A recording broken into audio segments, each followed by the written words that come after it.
I'd like to welcome everyone to the first Customer Centricity webinar of the Savings at the Frontier program, especially our FSP partners and the presenters of the three organizations that we have invited to share their experiences.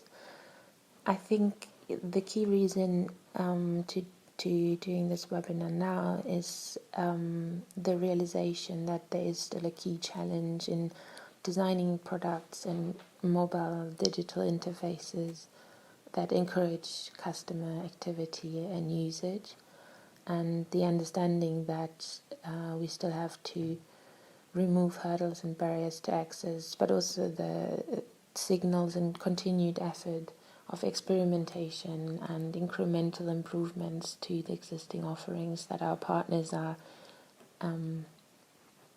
pushing.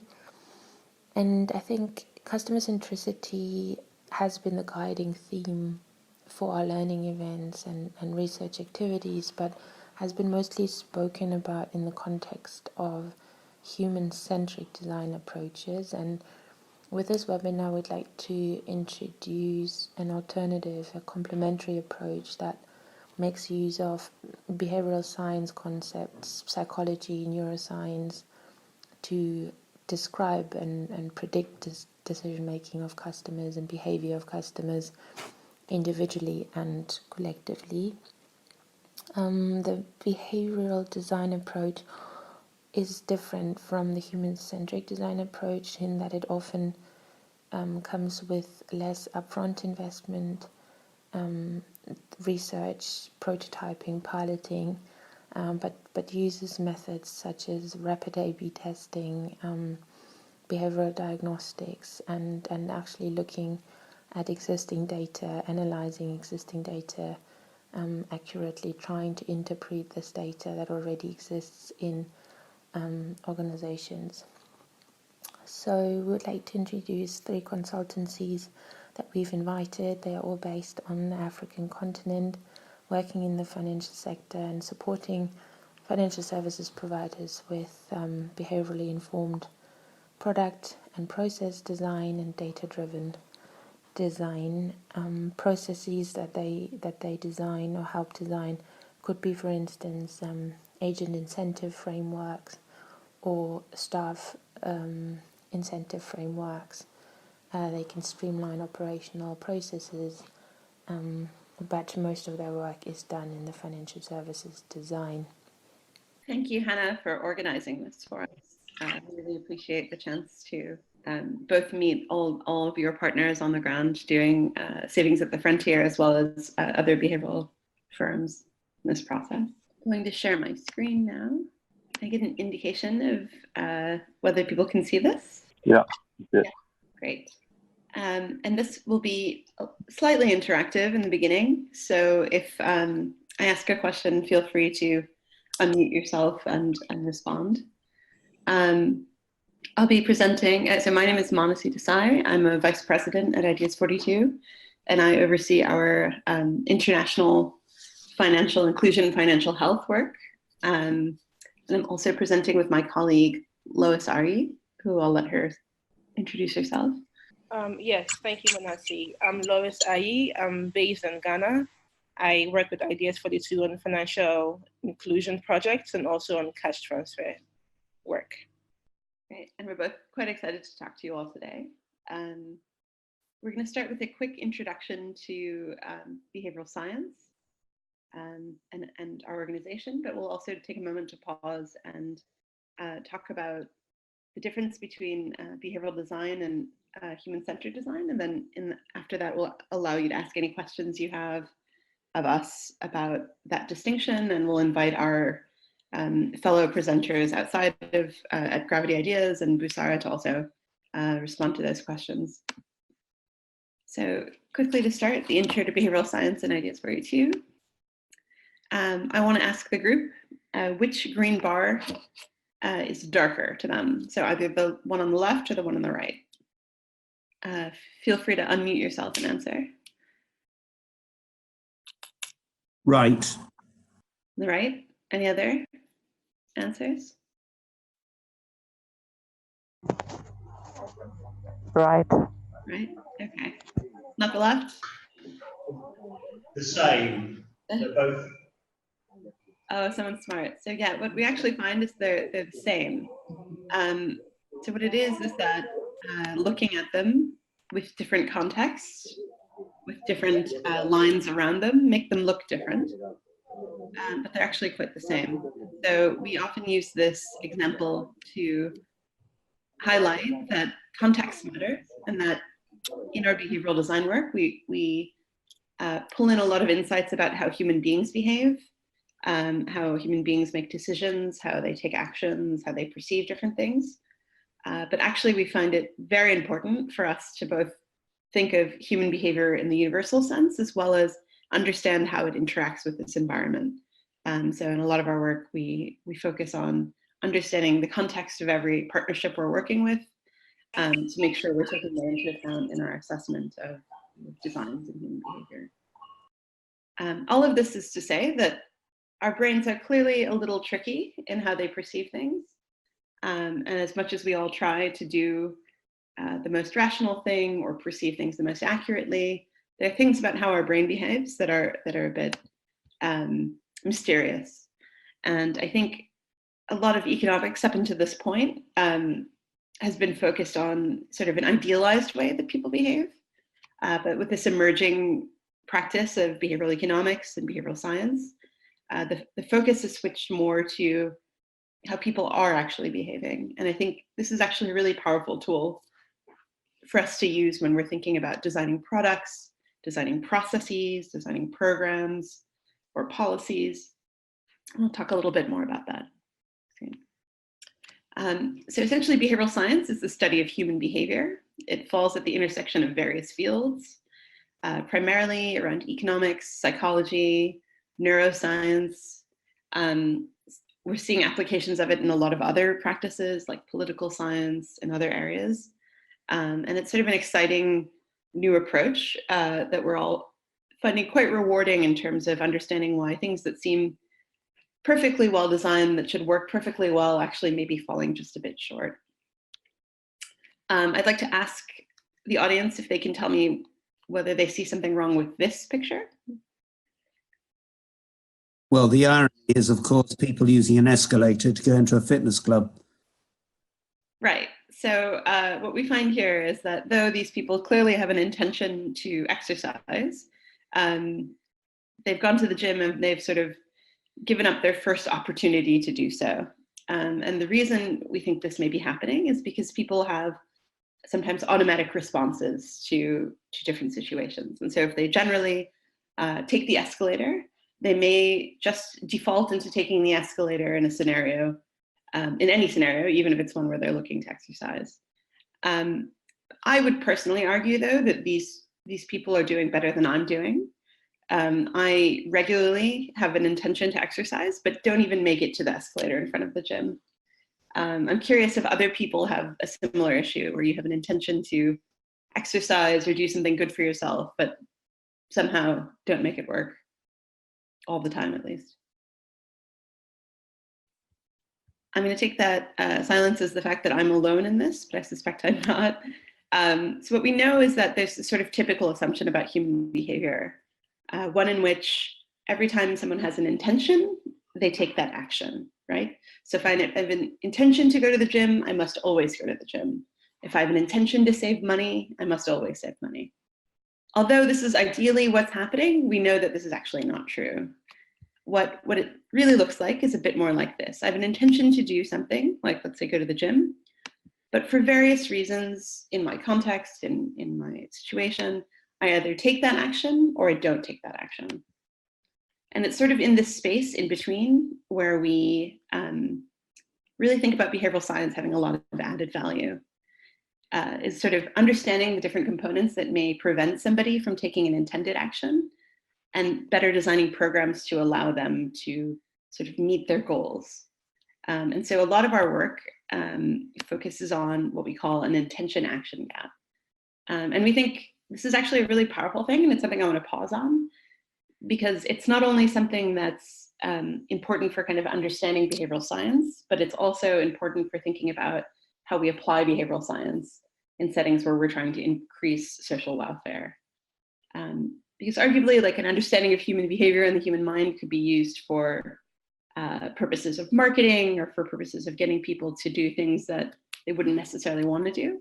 But at Ideas 42, we're really quite passionate about making sure we're helping people achieve the goals that they want, and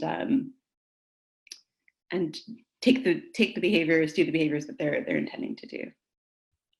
So on that note, some very common intention action gaps that we think about a lot are saving money. People often have an intention to save money for the future, either to purchase something that is expensive or to give themselves some cushion in the future in case they face some sort of financial shock, but often have trouble doing that.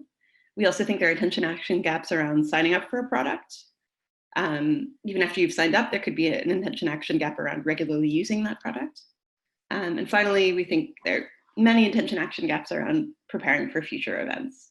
These could be events that you expect, like your child going to school, or a child being born, or a fee that you have to pay every year, or it could be something that you don't expect, like losing your job, having to pay a large expense unexpectedly.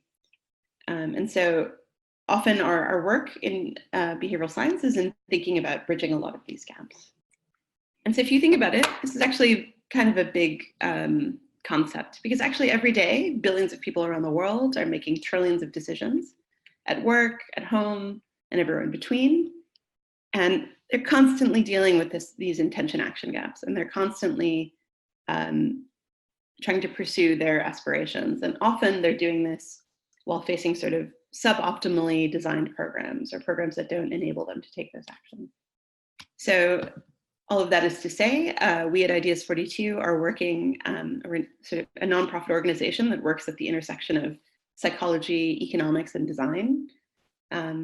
We use our deeper understanding of humans to reinvent practices and institutions, create better products and policies, teach others about this, and ultimately strive to generate lasting social impact, promote health, wealth, justice, and sustainability for all.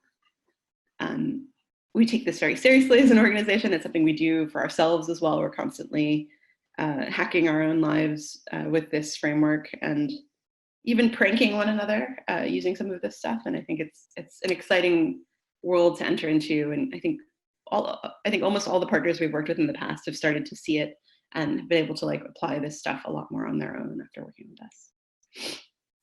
Generally, our approach is to sort of combine experienced practitioners who've worked on the ground, who have experience doing work on with partners in governments, private companies, nonprofits, that sort of thing, with advice and guidance from leading academics. And so we actually have a group of not only our founders who came from Harvard, MIT, and Princeton, but also a large network of academic affiliates who regularly provide us with the latest insights on human behavior and help to advise on our programs. What's unique, though, is that we're not in any way doing any academic research. We really just draw on these folks for advice. A lot of our work is very much focused on what the partner is facing in the field and really trying to walk into it agnostic to any kind of solution. And we think that's quite liberating, is to be able to like draw on this advice, but not have the pressure of doing any kind of academic research. Since our inception of Ideas 42 a little over 10 years ago, we've actually been working in financial inclusion and financial services all over the world.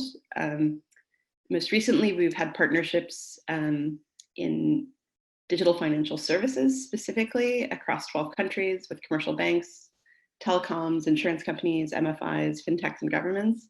And as part of a large A/B testing grant that we had recently, we did a lot of work helping partners both design small tweaks to their programs with behavioral elements to them, but also help them test and test not only our designs, but their own designs to see what's working and what's not working. And I think this gave us a really great overview of a lot of the common challenges faced by firms that are trying to provide digital financial services and convert customers. What we found as part of this also is that product growth, growth of customer base, increasingly requires an understanding of distant populations. And so what we find is that in the beginning, when you're a small operation, you really intimately know your clientele, but as you scale, as you grow, contexts unknown to you matter more and more. And because of this, it's really important for us to incorporate sort of a data-driven approach, and an approach that allows people to sort of leanly collect insights about broader populations that we're trying to attract, without having to do tremendous on-the-ground work to capture those insights. Overall, I think we're excited to find that our designs have led to some very promising gains in DFS engagement. In terms of increasing deposits in Nigeria, we've increased customer referrals in Pakistan, including with women and underbanked populations that were not traditionally engaged. And finally, we increased engagement with a mobile banking platform in Tanzania. There's many other things like this, but these are some big results. Yeah, thanks, Manasi. So I will take you through a few slides to help you hopefully clarify some of the questions around the difference between behavioral design and HCD. Yeah, so at a high level, human behavioral design and HCD are similar in the sense that they both go through a process of trying to focus on the person and the people in question and the context. So in both disciplines, behavioral design and human-centered design, there is a focus on trying to understand the people you're working with and trying to make sure that the designs that you come up with make sense for the context. However, where we kind of branch off in slightly different directions is that whereas human-centered design is focused a lot on creativity and really is based in originality of ideas, behavioral design applies a bit more scientific rigor to its processes. And we do so in 3 ways. So at the beginning of the design process, we refer and draw from insights about human behavior that have been generated by years and years of research in economics and psychology, in neuroscience. So that becomes a basis for even thinking about some of the problems that people face. Also, during the process of getting to know the customer, doing qualitative research, designing your prototypes and your solutions, we don't just work in a silo. We draw from tested behavioral interventions that have worked before. So a lot of solutions to problems have been tested before and have proven effective or ineffective. And we believe that it is useful to know what has happened to be able to even improve solutions for customers. So we draw from that as well. And then thirdly, we apply rigorous experimentation to our processes. And I'll go a bit more into that in the next few slides. So this is just a quote from our Chief Innovation Officer, just to give you a broad idea of what we're talking about. And he said, the days of privileging creativity over science in design thinking are over. The rise of behavioral science and impact evaluation has created a new way for engineering programs and human interactions, a methodology called behavioral design. So this is again emphasizing the fact that human-centered design is more based in creativity, whereas behavioral design relies heavily on scientific research in addition to creativity. So the next slide, in the next slide, we try to highlight a few of the key differences between human-centered design and behavioral design. So first of all, when it comes to the inspiration phase, trying to define the problem and trying to understand the context, HCD relies quite heavily on human intuition and self-reported insights. So in most HCD processes, you go into the field, you talk to the people, you ask them the right questions, you try to understand what's going on with them, and then that becomes a basis for forming your problem statement and also for understanding the contextual features that are affecting the problem. In behavioral design, we do all that, but then we include the element of referring to scientific insight. So we use academic research that has been done on human behavior as well. And part of the value of this is that, as we know from research, human beings are susceptible to biases, right? So people might think they know what's going on with them, but then they might not always do so. Like if you ask me, for example, why I didn't go to the gym, I might say it's because I woke up late and I felt lazy. But maybe it's not just that. Maybe also where I live, because no one else is going, I don't feel motivated to go. And if I had an accountability group, maybe I would go, right? So not just what people say, but also understanding the science behind how people behave gives a more full picture. And that's what behavioral design does. Secondly, in the ideation phase for human-centered design, usually you start with a blank sheet. So you go through multiple exercises that help you generate original ideas and creative ideas, and then you kind of, based upon that, try to hone in on a solution.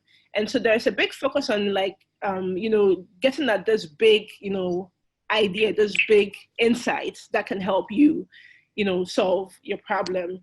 But again, in behavioral design, we think that even though, yes, there is value in, creativity and originality, and we do that, it's also important to learn from what has happened.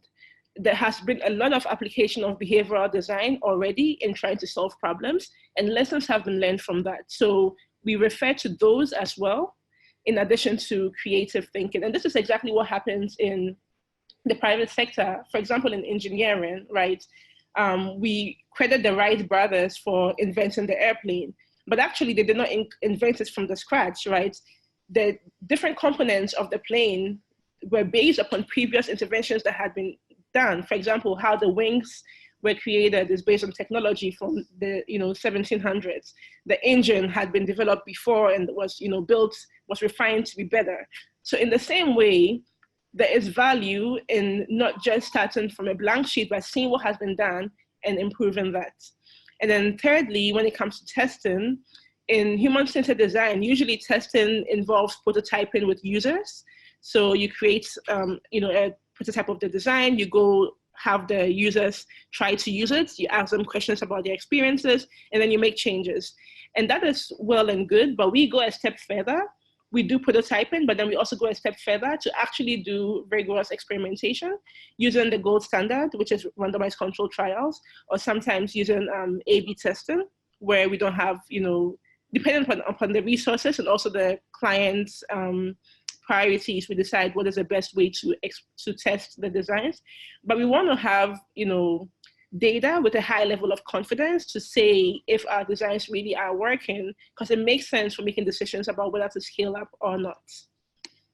And just to clarify here, we do rigorous experimentation, but we often come up with lean ways to do it using existing data that already exists with our partner.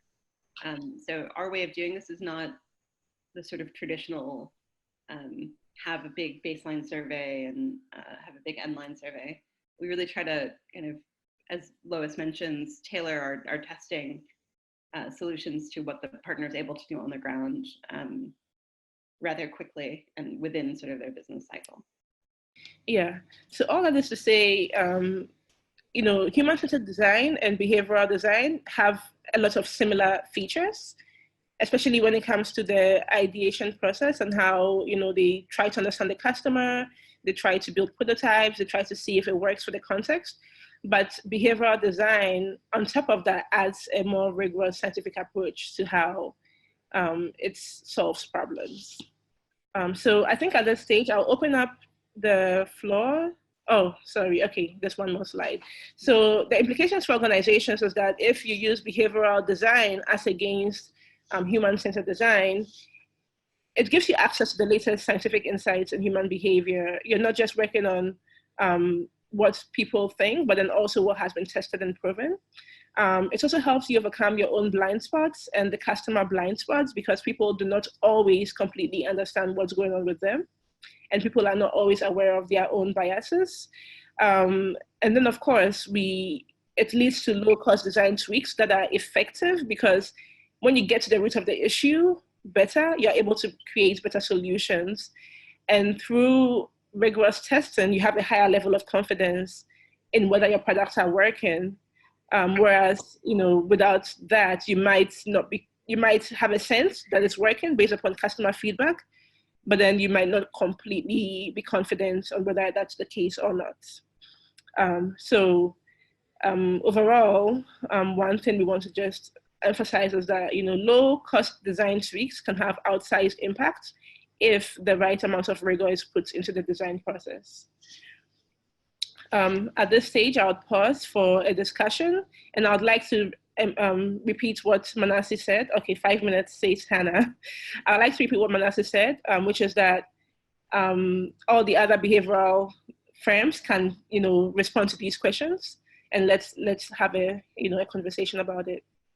Yeah. So, any questions? No questions. All right, we can move on then. So we'll quickly take you through 2 case studies. I know, Hannah, you're saying it's David's turn, but we'll quickly take you. Yeah, thank you. I think the HCD BSI discussion stole into our time a bit. So yeah. So in terms of case studies, I'll discuss one of how we used. We redesigned an onboarding process to facilitate usage of a product. So let's go to the next slide, Manasseh. So Ideas 42 partnered with Card Bank in the Philippines and the Grameen Foundation. Initially, the problem that they came to us with was that people were not opening accounts with their bank. But after going through, problem definition exercises, we realized that the issue was actually that people were opening accounts, but then savings were low and savings were irregular. And so based upon these findings, we generated a couple of hypotheses based upon behavioral insights as well on what could be, causing these things to happen. And we came up with 3 main diagnoses. First of all, the way the accounts were framed were not linked to savings goals. So people were just told, open an account, and that was it. And there was not a clear connection to why they should. Secondly, because the customers were required to pay a minimum deposit to open their savings accounts and keep it open, they were anchored to that low amount. So even if people could afford to pay more, they usually would just, status quo, do whatever they're used to and just default to the minimum amount. And thirdly, presence bias, which is the idea that, even if you have intentions for doing things in the future, whatever the needs are today always feel more urgent and always feel more pressing, even if they are not more important. So people were making decisions based upon what was, right in their face versus what was maybe more important, but more in the future. So based upon what we uncovered through that diagnosis process, we thought that the best way to impact the issue is to focus on the account opening process. So we redesigned it and included 3 main elements to help improve savings. So first of all, we designed the forms in a way that people actually got to choose very concrete goals, so you cannot see them clearly, but there's like education, farming, things like that. And then people could also choose their own personal goals so that when you open an account, it is very targeted from the beginning. And research shows that, for example, if I say I want to save money and you say I want to save money for my child's university education, you are more likely to do so because just setting the goal makes it more concrete and makes you more committed. We also included a soft commitment device by making people actually sign on their goals. Even though this wasn't actually enforced, just the sense of you signing and saying that I commit to this creates, a responsibility in the people to try to keep to their goals. But beyond just having a goal and having a commitment to your goal, we forget, right? Human beings forget. So we created a plan, a calendar to help people actually track their savings over time, so that each time they could see where they were vis-a-vis what they hope to achieve. And then beyond that, we also sent SMS reminders to keep their goals and their savings top of their minds so that they can be nudged to keep going even during the process. The combination of these things led to pretty impressive results. So we saw, substantially higher deposits at the bank. We saw that people were more likely to initiate transactions after they had received these designs. And also we saw a significant increase in savings balances, whereas with the people who did not get these designs, we did not see the same level of impact. And of course, as we all know, since we are all involved in financial inclusion, this has broader implications for improving people's life and welfare in terms of education, more resilience to financial shocks, and also value for the bank and the customer. Great. I'm going to race through this next one, but in the previous case, we were trying to tweak an existing product, an existing process. So we just slightly altered the forms that were used when people were signing up for an account. In this case, we actually designed a new product primarily around human behavior, essentially recognizing that globally small business owners lack important skills, and this limits not only their own growth, but collectively national growth. Unfortunately, despite the fact that millions and millions of dollars have gone behind creating business trainings, we've meta-analyses have found that most of these have been wholly ineffective at getting people to actually change their behaviors. And this is because sometimes concepts are unnecessarily complicated, which makes it difficult for them to apply those complicated concepts to their day-to-day life. Sometimes in the moment when they can use that advice isn't easily top of mind when they can apply it. And finally, sometimes advice can be a bit condescending and undervalue what people already do or know, right? Telling somebody that savings is important is maybe less helpful than helping them figure out how to do it when they're facing scarce resources. So overall, what we found is that, increased knowledge through these trainings does not equate to action. And unfortunately, many well-intentioned programs all over the world have been spending lots of money and lots of time on failed solutions. So what we did is we looked at both the curriculums for these traditional trainings as well as the delivery channels. And we simplified generally the curriculums into something called heuristics, which is just a rule of thumb, a sort of easy shortcut that people can use to apply a learning to their day-to-day life. And we pose these simple rules of thumb using locally relevant examples and phrasing. Finally, we delivered this over an IVR, just over the phone. We asked customers to tell us when they were available. And we had these stories read to them in an engaging narrative style. We had an actor do them so that they'd be fun and interesting. And it was great because this standardized how all of these trainings were given, and it reduced costs for the MFI staff because they didn't have to set up something there. It also reduced the burden on these customers who didn't have to travel to some location at the end of a long day and be kind of crowded and trying to learn complicated things. Simply what we found is that it worked very well. Clients were very engaged. So even though we were sending, I think 22 messages over the course of 2 or 3 months, each message was about 3 minutes, and actually 70% of those messages were listened to on average. We also found that they had a significant impact on changing micro-entrepreneurs' business practices. So we found that people were better at determining the profitability of their businesses, tracking customer credit, keeping inventory stocked, that sort of thing. And overall, it was 1/3 the cost of a traditional business training. So as I mentioned, it was less sort of costly and burdensome on the FSPs that were giving the trainings, but also on the clients who were taking them. And we've been excited to find that through multiple evaluations that it's worked in very different countries. The Dominican Republic and Latin America, Philippines and East Asia, and India and South Asia. And so we think that we're really hitting on some very common issues faced by micro-entrepreneurs on the ground. And so using behavioral science to help design a program that's engaging and easy to access, and also being very thoughtful about the local context and tailoring has been very useful. So overall, in summary, we think behavioral insights can uncover subtle, often invisible barriers to product growth.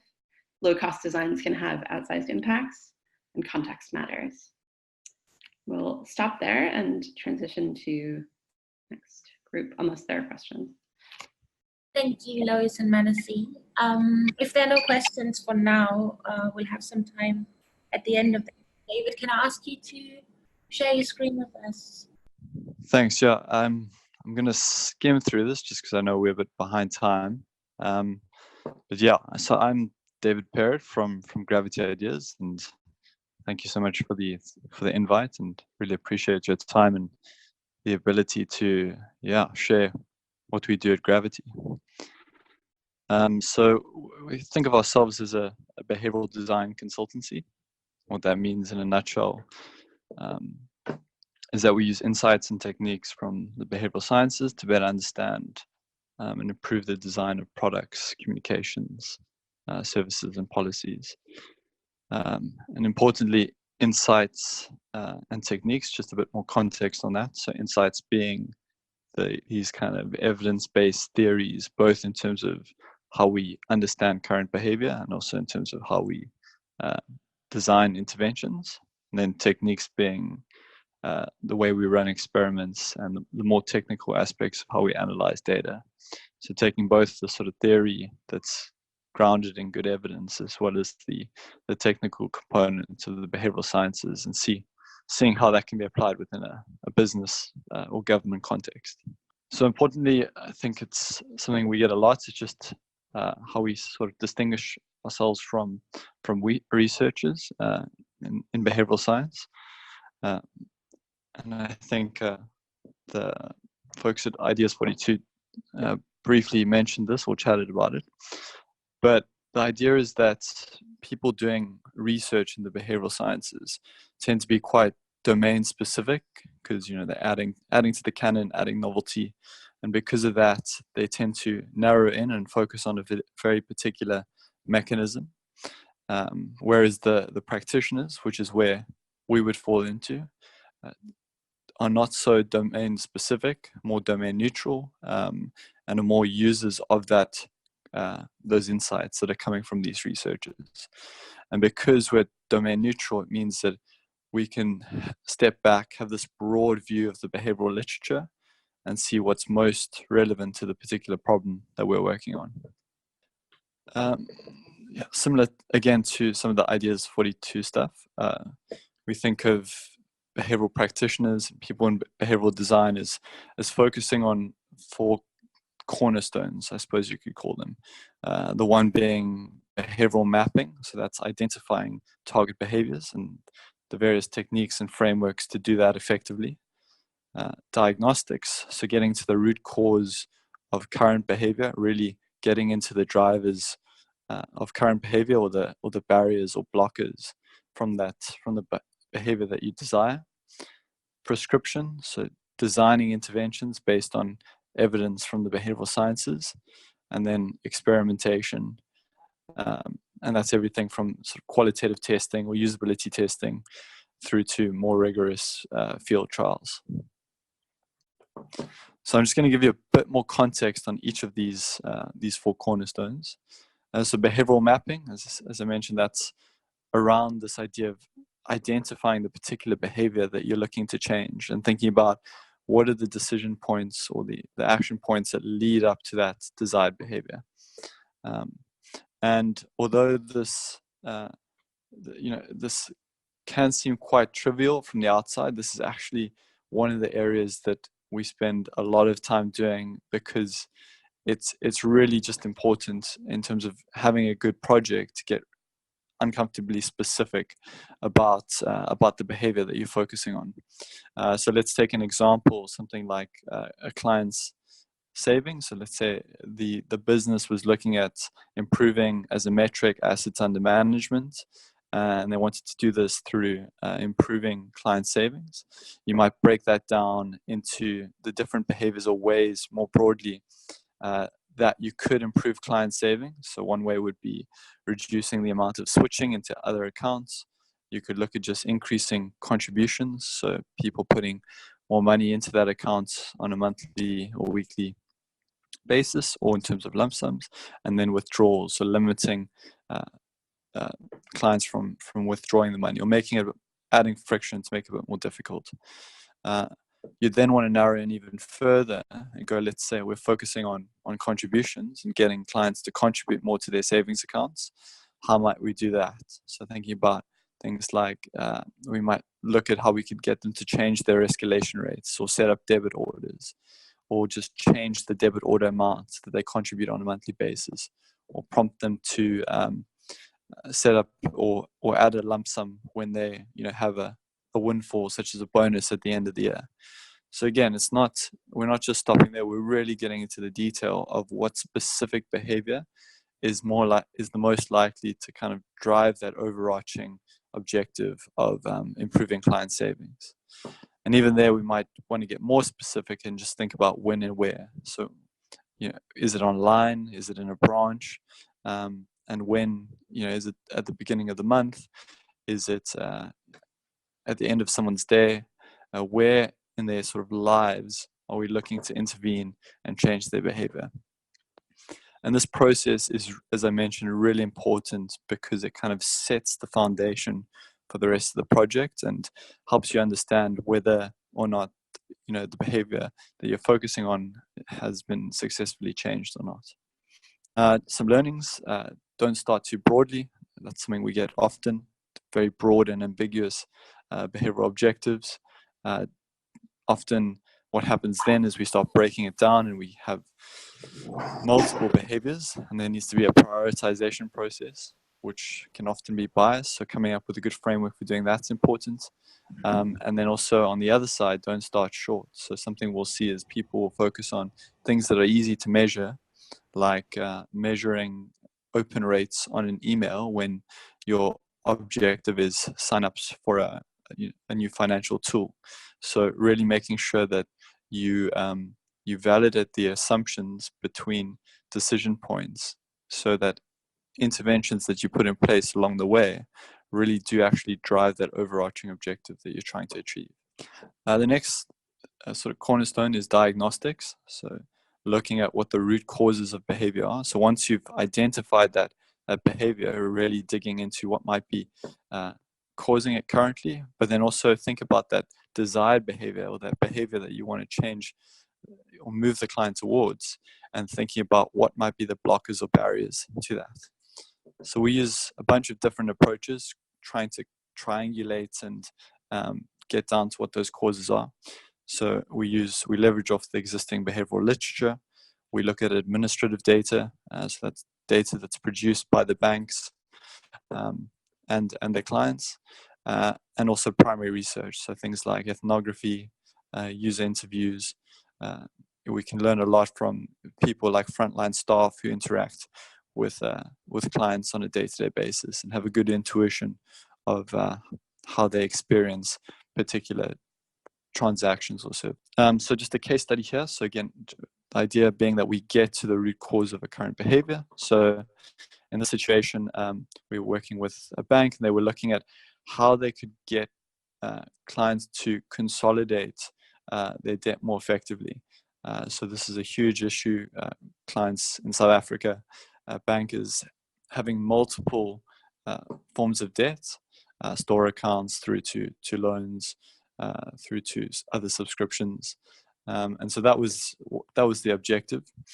And they thought it's maybe an incentive approach could work.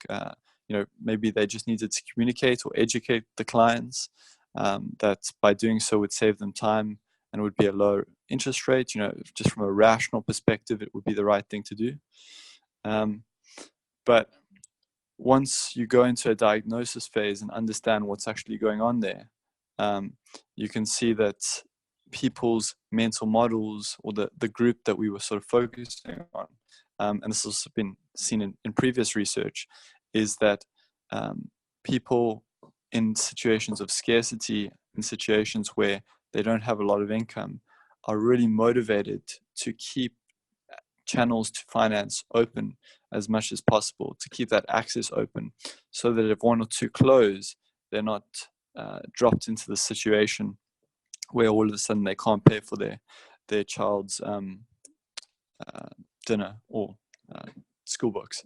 So although it made sense from a rational perspective and from the bank's perspective to design a service or product that that saved these clients time and a lower interest rate, understanding it from their perspective and leveraging off our understanding of psychology and particularly present bias and scarcity, we were able to come up with a more realistic model of why they were making the decisions they were, and we could then build from there.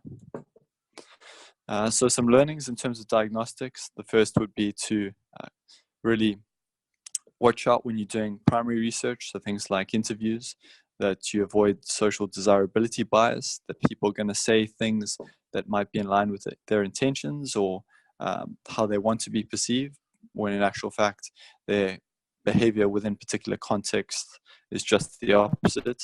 Also watch out for small numbers. I think this tends to be an issue in the HCD space, and design thinking in general, where you're just focusing on a small amount of users, and because of that drawing these big conclusions about what might be causing particular issues, when actually that was just a small sort of group within the larger population and wasn't actually representative. So just being very careful there when you're doing that qualitative research. Literature reviews, there's so much content out there, and especially with things like the replication crisis, it's important to just check the evidence that you're using, and make sure that you're not using it to just validate pre-existing assumptions that you might have in order to justify why something might be happening. So very important to just watch out for your own biases in that situation. I think an important thing, especially when you're leveraging off data at this point, is to bring in stories and anecdotes, especially if you are communicating upwards in business, to back up that, or to combine the data and evidence and the scientific evidence with anecdotes, stories, cases, that sort of thing, just to make the concepts or the insights that you are bringing across a bit more intuitive to people who might not have been in that space. And then the last thing is just to very narrowly define the research scope for your diagnosis phase or your diagnostics phase, because you can continue going through this phase forever if you like. You know, there's no real end to it.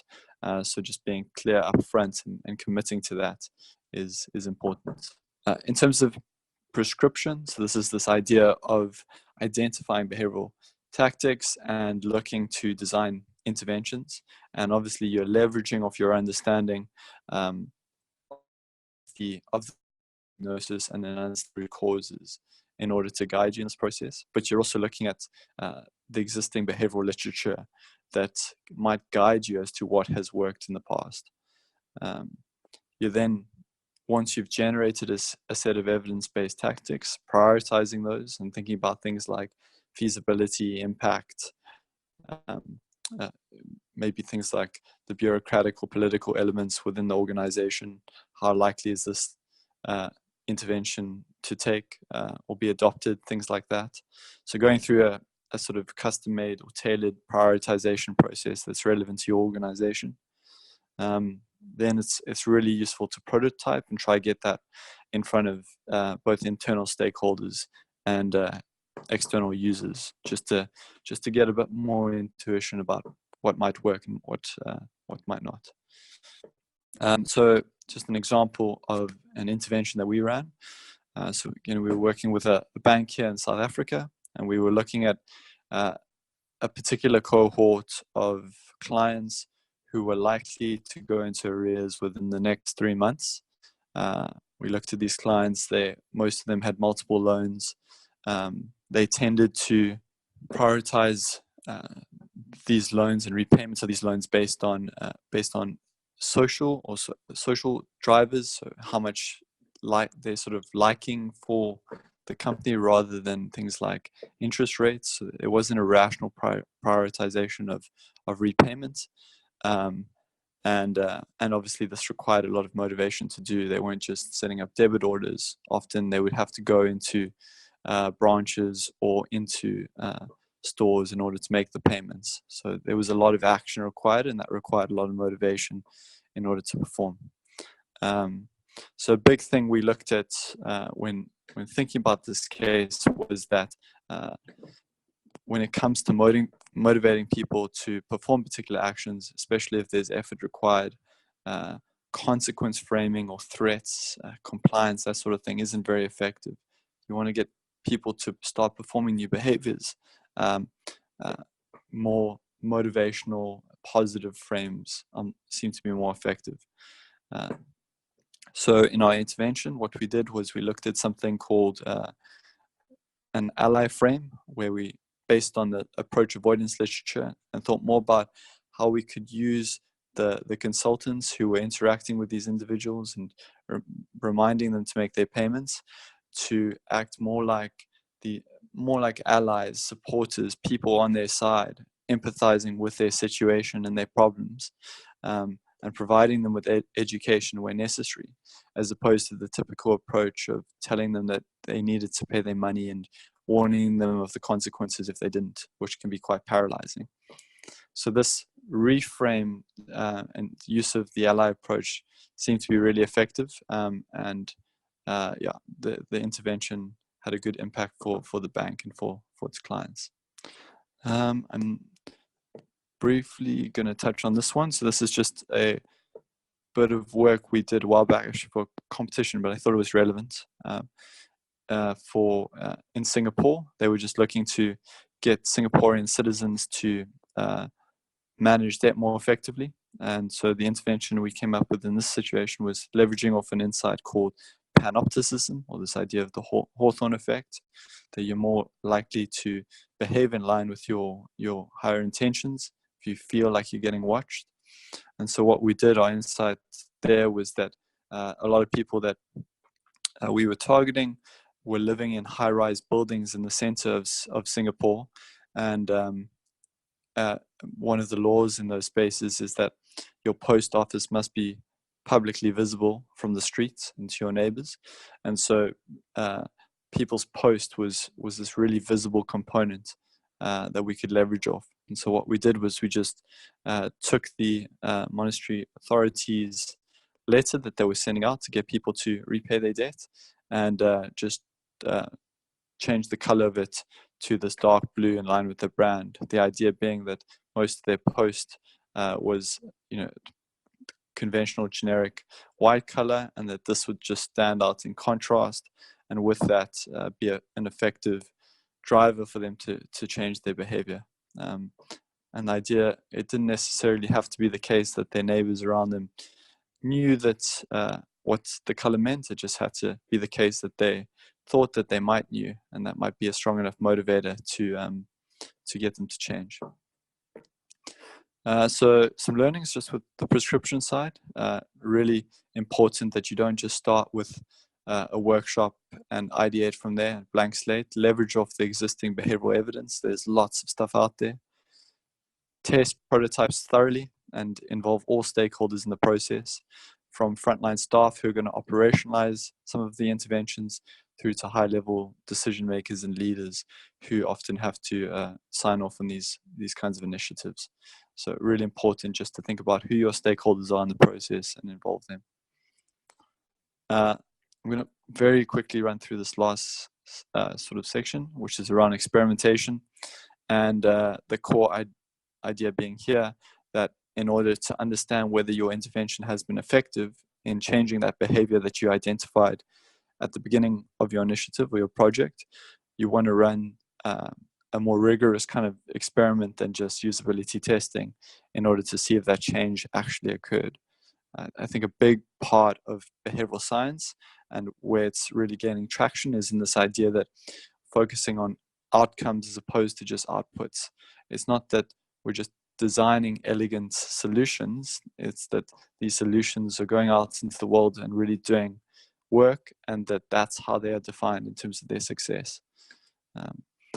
So we tend to look at two kinds of experiments, the one being quasi-labs, and in this case what we do is recruit client-like or client representative participants, and we run through a simulated experience of our intervention.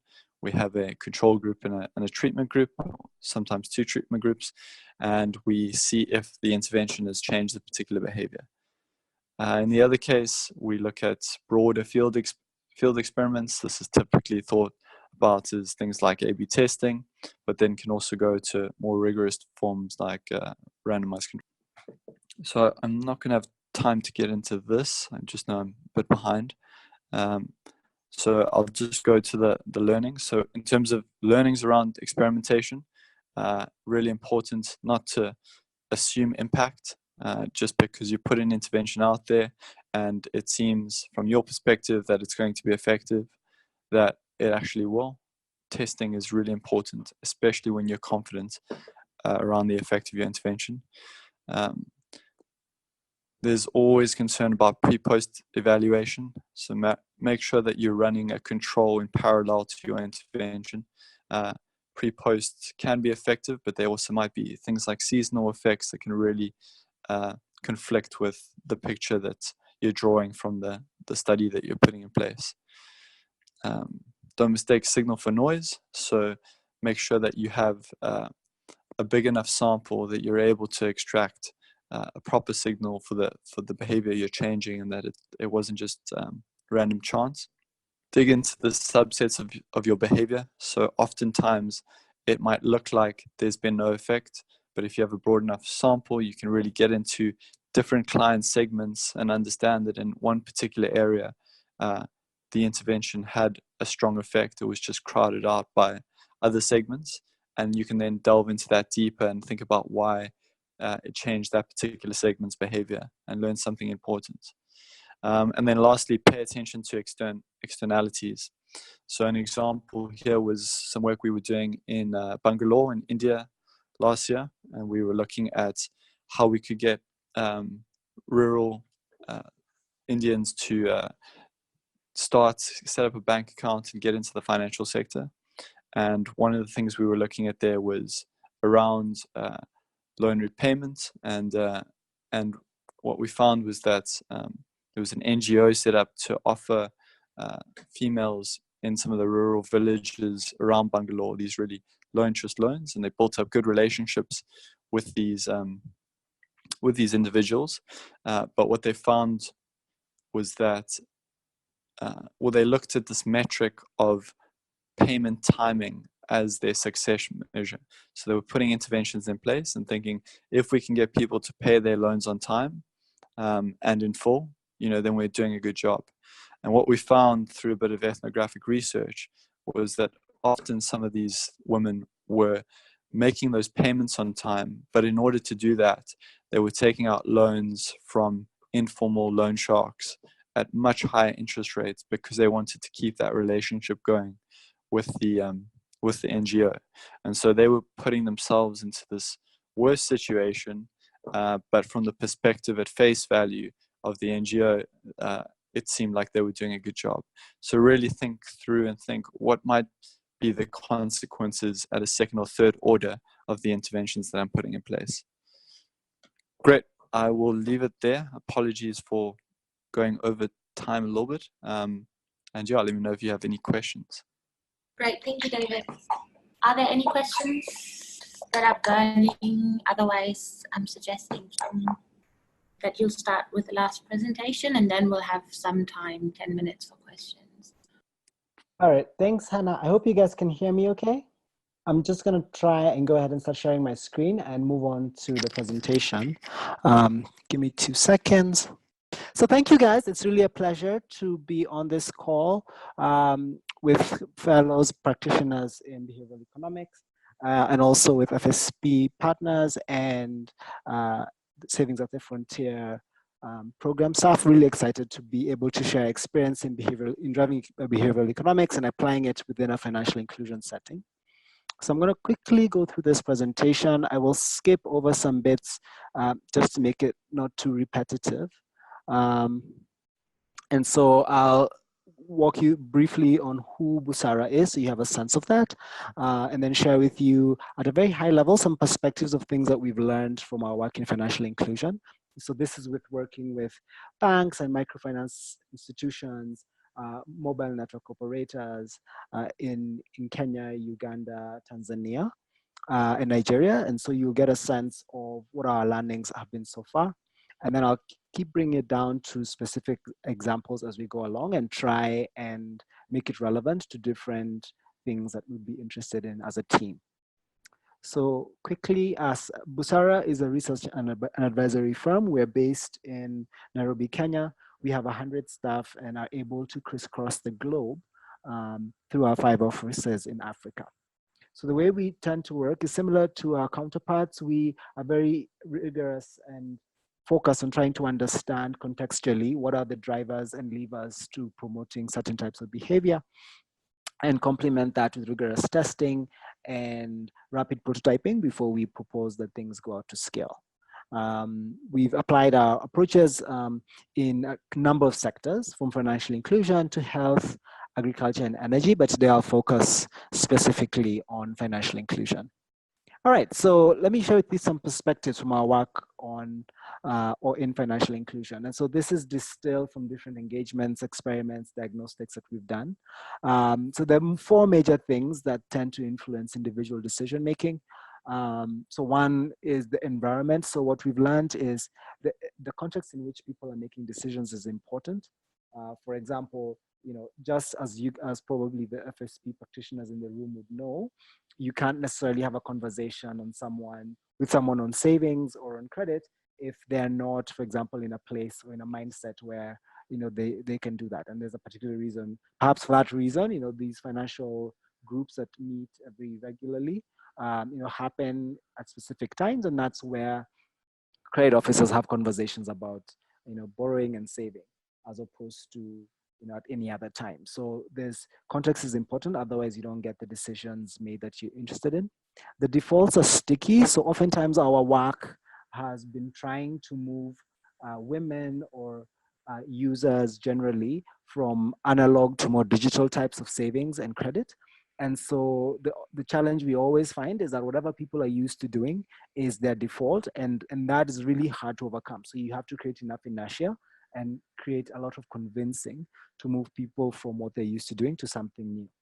And related to that is trust. So, oftentimes in our engagements, we're trying to move someone, for example, from saving under the mattress to using digital financial solutions. And that's all well and good. Even though folks may understand and appreciate the value proposition, they may not necessarily trust the platform. And so oftentimes the first barrier that we have to overcome in our work is trust. So, and the next thing that affects sort of behavior when you're thinking about new products and services or adoption of new practices is motivation. So sometimes we think that just because we've run a campaign, motivation will be high, and so folks will convert. But the problem with motivation is that conviction is unstable. Maybe at the time when you're running the campaign, people are really keen, but then 2 weeks later, you find the traction seems to have disappeared. And it's important to account for that even as you're looking at marketing campaigns because of that fluctuation in motivation. Under that is the issue of the status quo. So folks generally love to think of themselves as being innovative, open to change, receptive to new ideas. That's our ideal state. But the truth is most of us are relatively comfortable with the status quo. We want things to remain the same. And that's no different for your customers, right? So as much as they all want to save more, they all probably want to borrow more efficiently. Unfortunately, it tends to be the case that they want to just keep doing things the same way. And so you have to overcome that inertia to get folks to move to new things.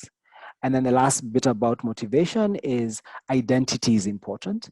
So it's one thing to try and convince people to try and do something new or to try and save. But if you don't trigger any sort of identity, and I think one of our counterparts talked about this idea of linking savings to a goal or linking savings to a need, like saving for school fees. If you don't trigger a certain identity of being a parent or I'm trying to take care of my future, if you can't link it to a strong identity, that's something that someone can relate to, it becomes really hard to get them to be motivated and to stay motivated.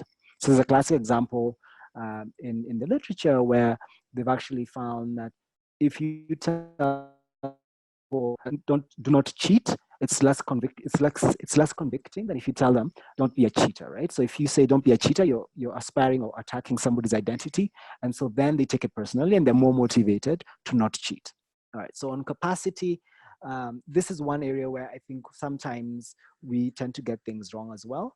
And the issue of capacity is that people have very limited cognitive ability. That's their ability to process different decisions, to think about different options and make them optimal choices.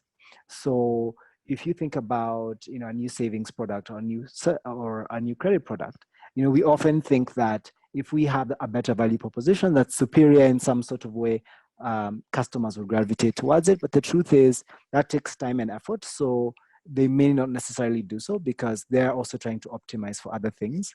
So you need to also make your message short and sweet, I think is the message there.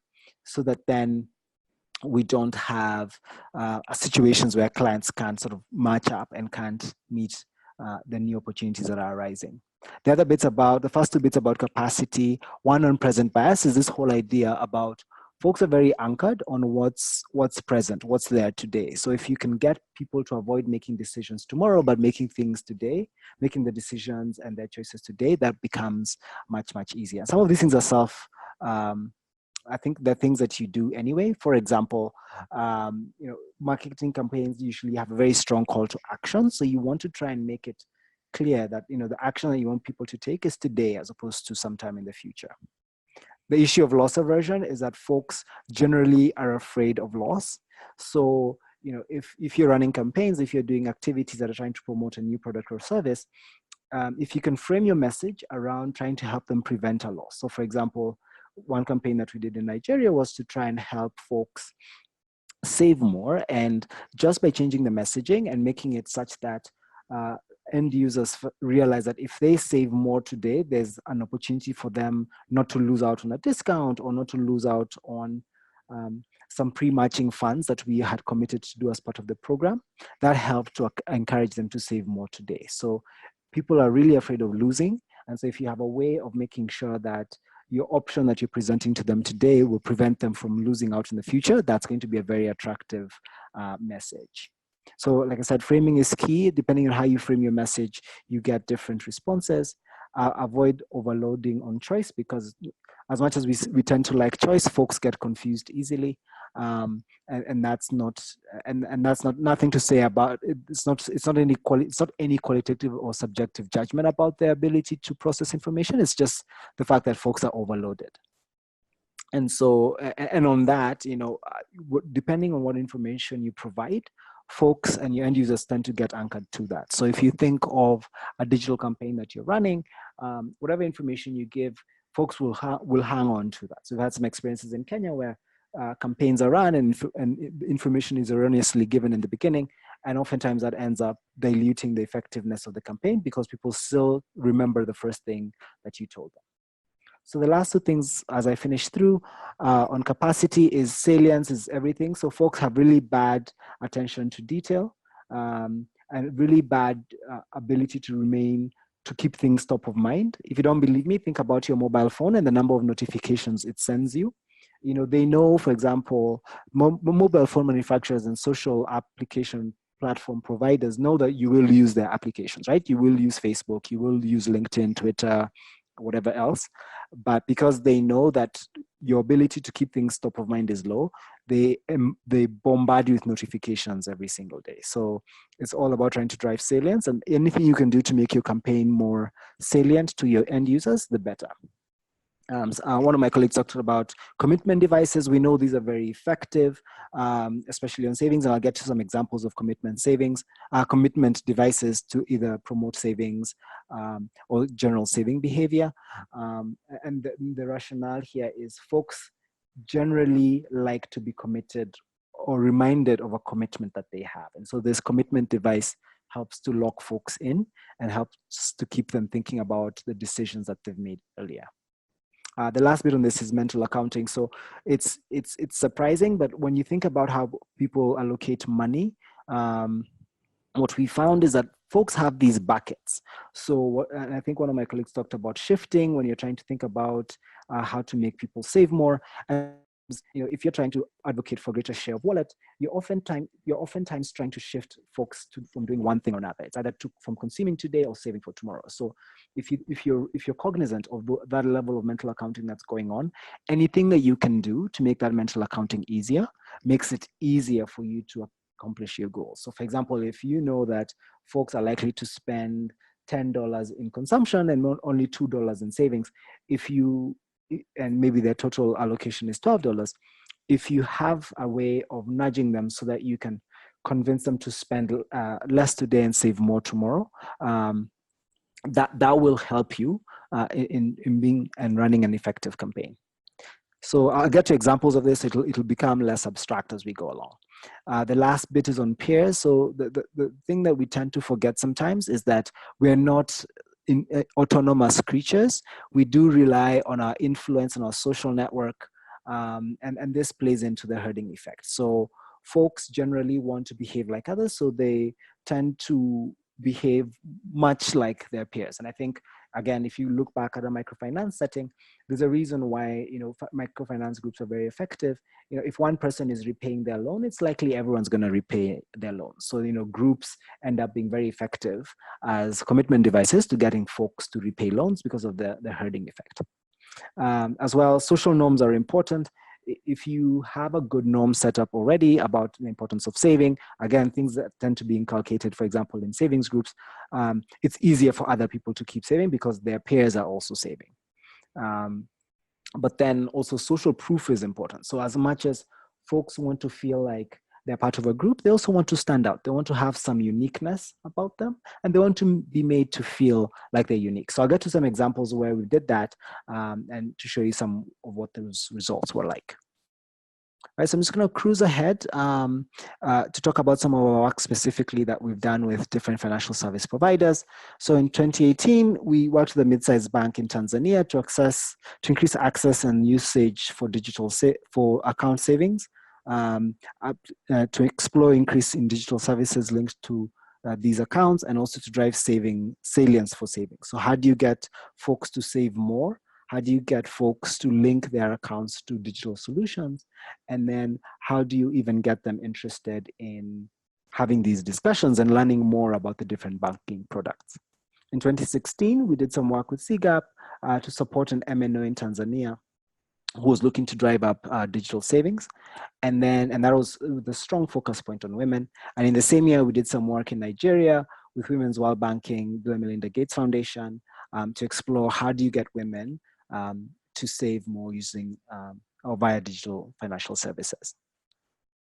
So quickly, in these next few slides, I'm refining the title so that then it hopefully can tie in more to the some examples, some work that we did to try and help an organization refine its processes and improve product design was this work in Tanzania, where we did some we advocated for a new form of experiential learning to improve retention and appreciation of digital financial service features. So I think, like one of my counterparts said, you know, this bank had initiated a new product and service, but they really didn't take the time to walk their customers through what are the features of this account. And oftentimes, you know, that's a common problem. And so just general access and availability and access to information was really low. And so that was a problem that they were facing. And so how else we did this? We explored prototyping new product features to help drive savings into these accounts. So the challenges here was, as much as people had picked up these accounts, it wasn't very clear that they were saving in them in any sort of committed way. And so they had another challenge of how do you make savings more important?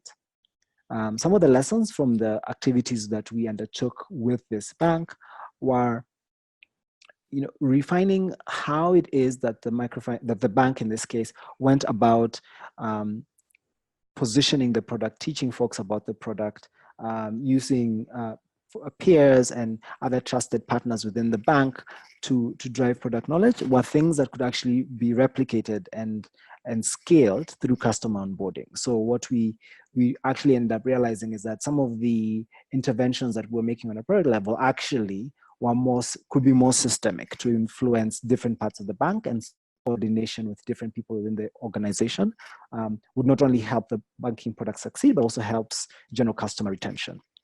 And so specifically on the behavioral aspects and triggers that we tried, so this idea of commitment savings. So we found that, like somebody else had said earlier, folks weren't very consistent or clear about their savings goals. And so we tried coming up with commitment devices that, one, would encourage aspiration. So, you know, can we get people to save more? And that we use different low-cost interventions like a gold coin, and also simpler devices to help rural customers think about how to be timely about their savings. And so just a use of a simple calendar to help people keep track of the amounts that they want to save in different times.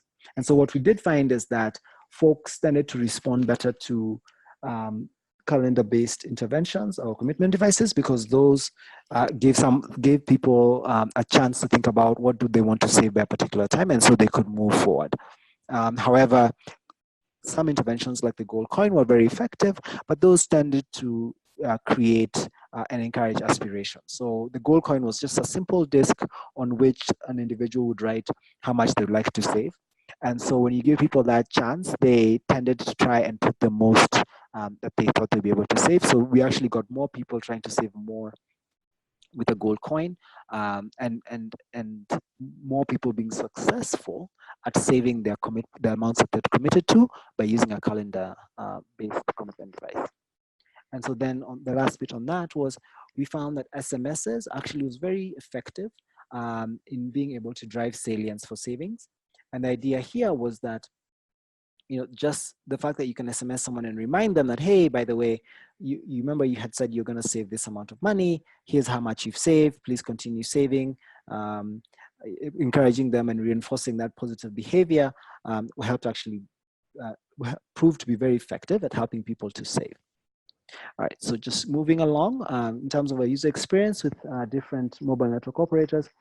So here we were working with a MNO partner, trying to help them understand how do you drive savings using a digital platform. And so usually our first part of the process is always trying to understand what is the context, what have they tried, what hasn't worked, what's been the experience, even before we come up with any recommendations and things we'd like to try and test.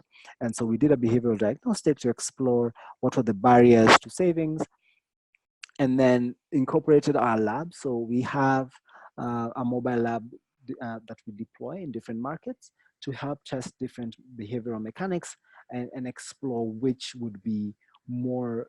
behaviors or which interventions would be most effective at addressing certain types of behavior. So that we did this to figure out which SMSs and marketing strategies would be most effective for the MNO partner to run. So unlike the bank that had, a very close touch contact with their customers, the MNO was farther removed from their customers, and so we needed an alternative approach. And so some of the lessons that we learned from here is that, this whole issue of the peer effect and the fact that customers were generally very excited about saving. So we got them to save, which was great. But the thing that really moved significantly in terms of savings was this idea of being able to share with them what people in their average savings group were saving. So these were women. We're trying to explore how we get women to save more using digital financial services. And what we ended up doing is testing an intervention where we would tell women in a particular village or county, hey, the average savings group in the average savings rate in your group in this area is X. And so when people could identify that they're saving less than their peers, they actually were motivated to save more. As well, one of the painful challenges we learned through this example was that having too many product features ended up creating a cognitive load, and so folks ended up not choosing product choices effectively. So again, it just sort of emphasizes the fact that it's important when you're thinking about product design not to have too much in there, because it's going to confuse folks. And then the last bit, how you frame your messages is important, and some contextualization to this is, as much as we've talked about how you should think about your messages and how you position these, we tried a lot of aspirational type messages, like, hey, save up to this much and you'll be able to hit your goal, etc., etc. But those approaches weren't as effective, hadn't necessarily taken into consideration the fact that these were fairly resource constrained environments. And so part of why we always try to do testing before we recommend anything to go to scale is because there's a lot that will emerge, and there'll be lessons that will be learned even as you prototype and think about what are effective messaging strategies. All right, so the last one before I dig into a fairly concrete example is user experience with banks and MNOs, so together. And so here we did more or less the same work, and this was in Nigeria, trying to promote access to digital financial savings, and also trying to think through how do you effectively message the women in Nigeria to help them save more. So this was the early days of mobile banking in Nigeria. This mobile banking wasn't as well known or well understood. And so we really did try different types of framing of the messages. So we tried messages that had different types of frames. So we, in this particular intervention, we had, we were trying also to match savings contributions. So if you save 10%, we'll match you 10%. So then we were able to try different different framing messages, especially loss framing, which ended up being very successful. And the whole idea there was to tell someone, hey, remember, if you save X by this particular point in time, you will be able to earn the matching contribution that we've proposed, and end up being 10%. So if you save 1,000 shillings, 1,000 naira, we will match you up to 100 naira. So the loss framing was saying, don't lose the 100 naira that you're entitled to, save your 1,000 naira today. And so a strong loss framing message ended up being very effective among the women to engage with digital savings. And this just sort of goes to underscore the importance of understanding that folks really fear losses, and anything you can do to help prevent them from engaging into a loss or encountering a loss often ends up being very effective. So I've sort of gone over like two broad areas or three broad areas where we've done different bits of work with different clients.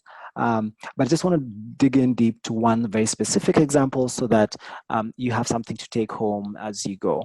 And so it's the second last slide. So this is talking about improving or driving digital savings by promoting salience.